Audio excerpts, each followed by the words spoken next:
Hi, this is Shannon, the integrative counselor. Just popping on here today to give a little bit of information about why do trauma responses keep happening. I work with a lot of folks where they've decided to heal and they're doing a lot of work and they're disappointed as to why do fight or flight symptoms of anxiety, hustling, people pleasing, chronic go go go busyness keep happening, or why do I still have a chronic illness? Why am I still tired all the time?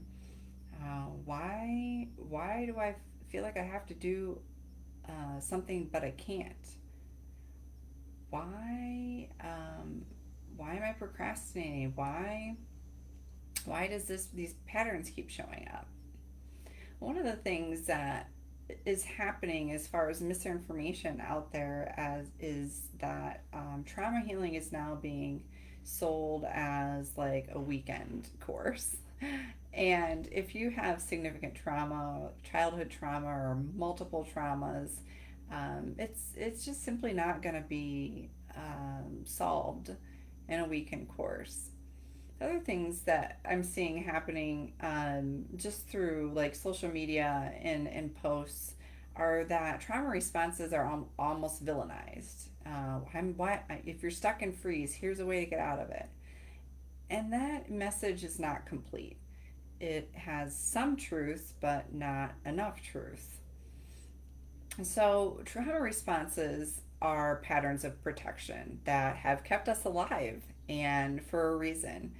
Um, a great example is that our first trauma response that comes online and early in life is the freeze response through our nervous system. So, with childhood trauma, I don't know any single childhood trauma survivor that doesn't experience the freeze trauma response as one of their main trauma responses. The freeze is the experience of I have to, but I can't.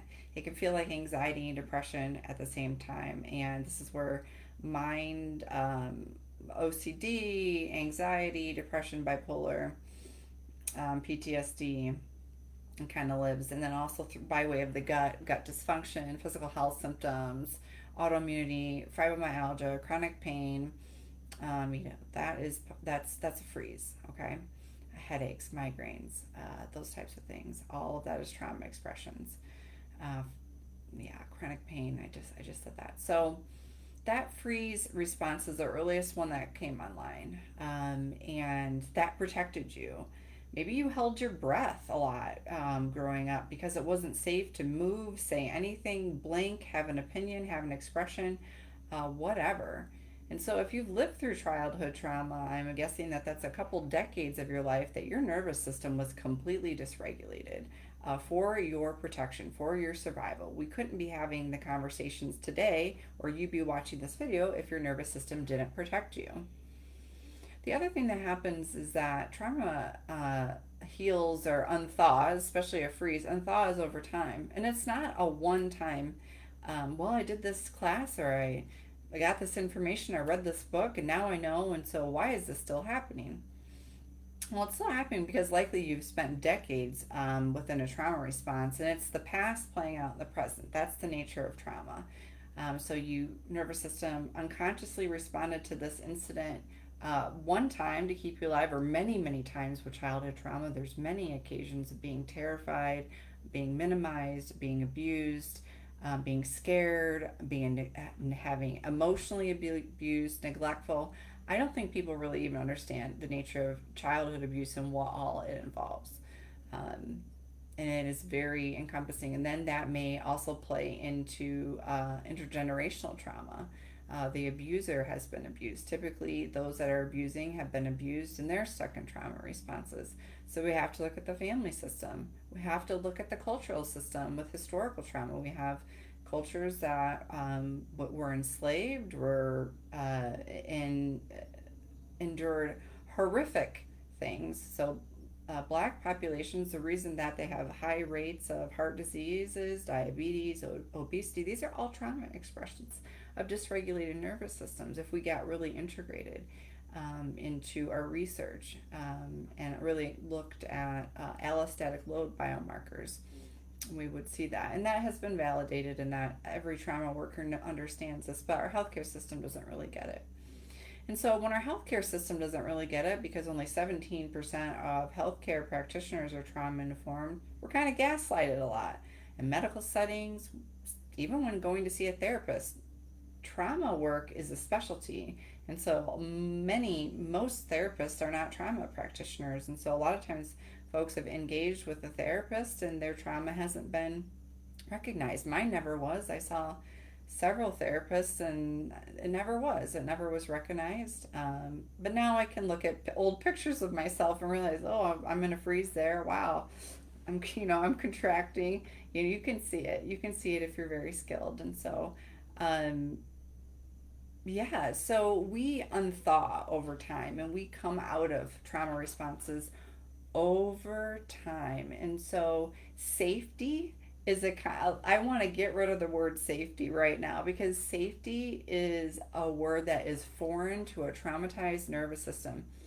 In fact, when we start doing trauma work with individuals through somatic work, through polyvagal, and otherwise any other trauma modality, the experience of safety is foreign. It is unknown, which to a traumatized nervous system, this is terrifying.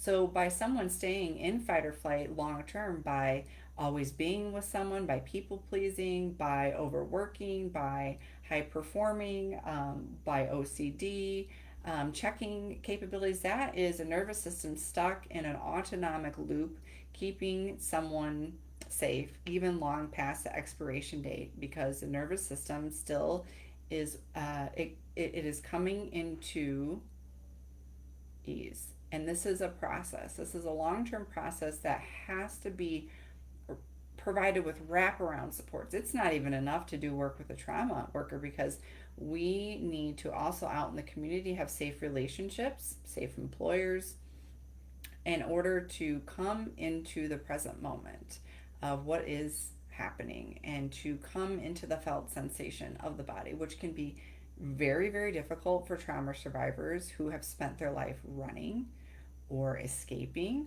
or hustling or numbing, dissociating. These are all protective mechanisms that we must not villainize, because these nervous system trauma responses, these patterns have protected you. And so the work is slow and the work is low. And it may look like, instead of Shane and I can't find safety right now. It's not about that. It's not even because your nervous system doesn't know the difference between the unknown and a trauma, even if the known unknown is good. And this is some of the hardest information to deliver to individuals. The unknown is terrifying. Safety can be terrifying to a traumatized nervous system. So my work is someone who's very somatic in my approaches, even with integrative medicine, because integrative medicine doesn't work in itself if someone's in a freeze, which most individuals that have experienced trauma, especially childhood trauma, have aspects of a freeze. The gut is frozen, the biology is frozen, and so all of those, the food, the integrative medicine is not going to be working as intended unless we're doing some of the somatic work. So it's not about even coming to safety. It's not about coming into calm. It is coming into a little more sense of ease. It is about coming into a place where you're not working so hard. It is coming into just doing a little bit less. It's coming about getting kind of curious about what's going on. It is about getting into a sense of yourself or in a community where you feel a little bit more welcomed. I often will tell individuals who are stuck on with cortisol flooding their biology, this is anxiety, OCD, mania, aspects of fight or flight. When someone's stuck on, my greatest suggestion is by slowing down by 5%. Okay?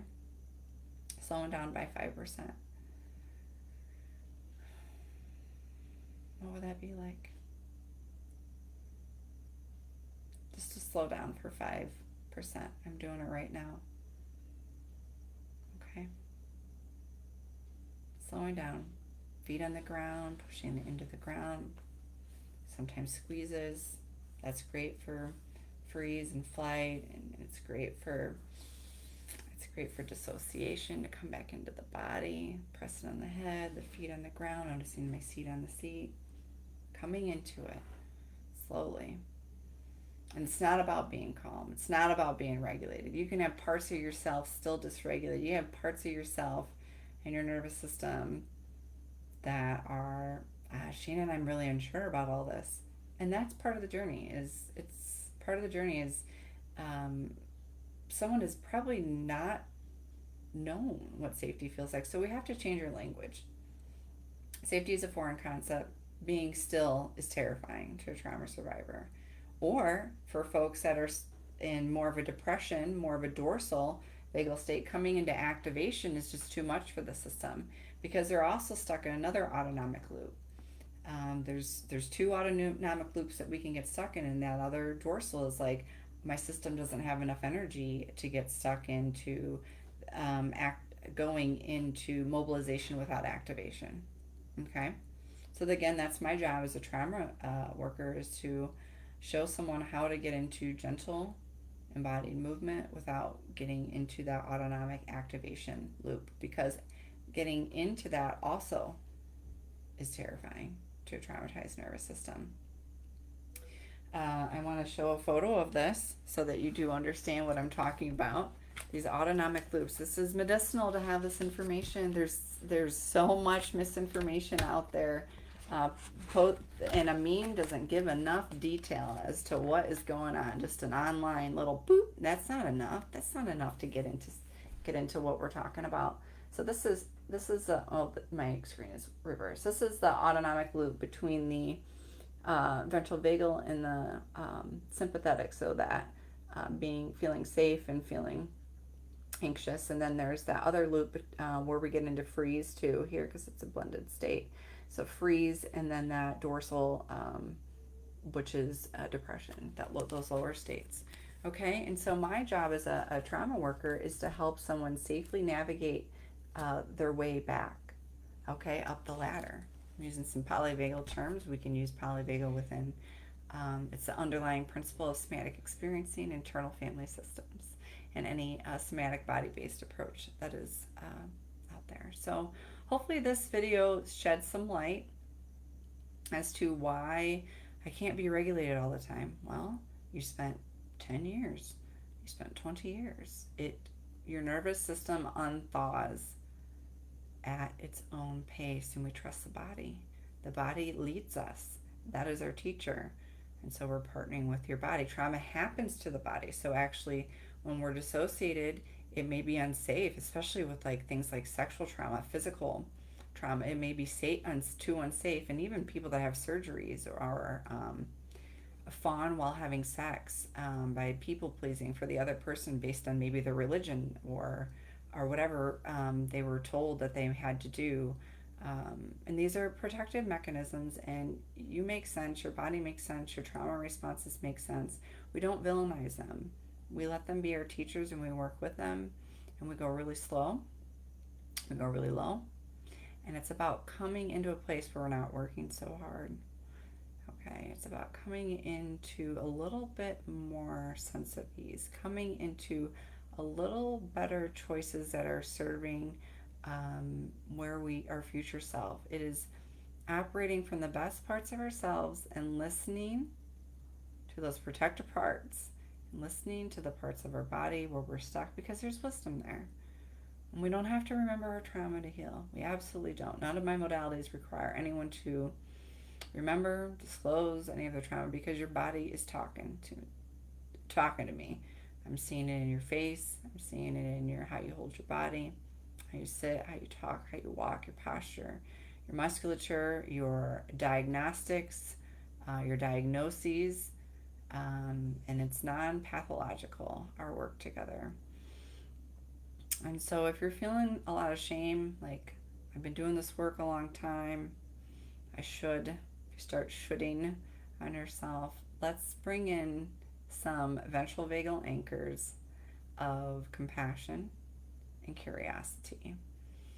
When we bring one part of our vagus nerve online, it brings all systems online. Okay, and so a lot of times what has happened with trauma is things that we use to cope, and we don't villainize any of that. I work from a harm reduction model, so how the things that we use to cope for trauma, we don't villainize that either. I don't care if it's alcohol, I don't care if it's drugs, I don't care if it's sex, I don't care if it's food, I don't care if it's hustling, I don't care if it's shopping, I don't care if it's relationships. These are all trauma expressions and ways that we cope, okay? And what happens is we lean into whatever is accessible at the time. Maybe it worked. Maybe it worked once, and so we keep using that one trick over and over and over again. This is the root of most addictions. It's trauma and not having the emotional embodiment skills, and so we don't villainize any of that. I also don't request anyone to stop using any substance or any coping mechanism until we have another, a healthier swap that they can also rely on. It's about the reliance of, because when we're stuck in a trauma response, our biology chooses for us. You're not a conscious participant within that process. And this is where we beat ourselves up with shame, blame, and otherwise. And so we don't villainize. We get really curious about it, okay, because it means something. We get really curious about it. And we apply a lot of compassion to ourselves because you've probably been through a lot, likely. I've never experienced anyone and heard their whole story and not their trauma always makes sense. Their behavior, their everything about them makes sense. And we believe people when they tell us or through our biology something has gone on here, something has happened, and we get really curious. And I'm not going to get into the diagnosis of it all. It's like, well, what happened and what can we do together? How can I support you? Meeting folks where they're at. And so I hope this video sheds a little bit of light on what it really means, because I think some things are getting lost along the way. There's a lot of predators out there and they're trying to sell this, that, or the other. There's no such thing as inner child work, for example. There's inner children through internal family systems, and those types of things. And I know that people are coming from a place of like they figured something out and they want to help. I get that. I get it. But if you're stuck, I'm being beckoned to. If you're stuck, there's a reason why. And we get really curious about that. Go slow. Take your time. You'll unthaw. With support. Absolutely. Time and time. Practice, practice, practice. And compassion along the way.